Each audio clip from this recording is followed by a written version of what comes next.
عورت کے چہرے پر تمام رنگ مرد کی وجہ سے آتے ہیں، چاہے وہ خوشی کے ہوں یا غم کے۔ کہتے ہیں کہ عورت کا کوئی گھر نہیں ہوتا، مگر حقیقت یہ ہے کہ عورت کے بغیر کوئی گھر نہیں ہوتا۔ جس طرح مردوں کو باحیا عورتیں اچھی لگتی ہیں، اسی طرح عورتوں کو بھی با کردار مرد ہی اچھے لگتے ہیں۔ برداشت کرنا عورت کی فطرت ہے، اگر عورت برداشت نہ کرے تو بہت کم گھر آباد ہوں۔ عورت کی اصل خوبصورتی اس کی شرم و حیا، خوش اخلاقی اور اطاعت گزاری میں ہے۔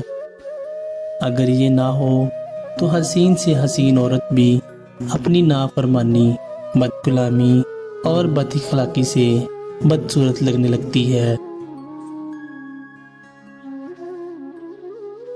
عورت شعور پا جائے تو فرعون کے گھر موسیٰ پال سکتی ہے۔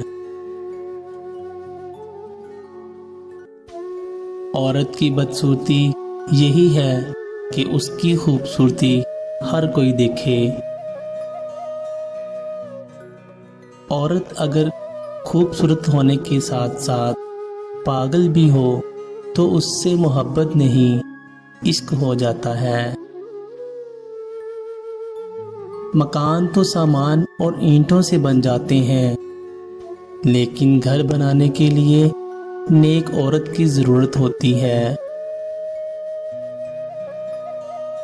عورت ولی نہیں ہوتی، مگر عورت کے بنا ولی بھی نہیں ہوتا۔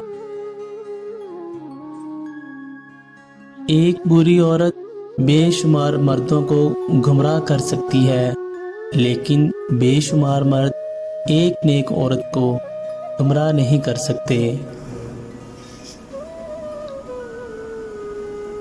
مرد اگر ضد پر آ جائے تو عورت کی زندگی تباہ کر دیتا ہے، لیکن عورت ضد پر آ جائے تو نسلوں کی نسلیں تباہ کر سکتی ہے۔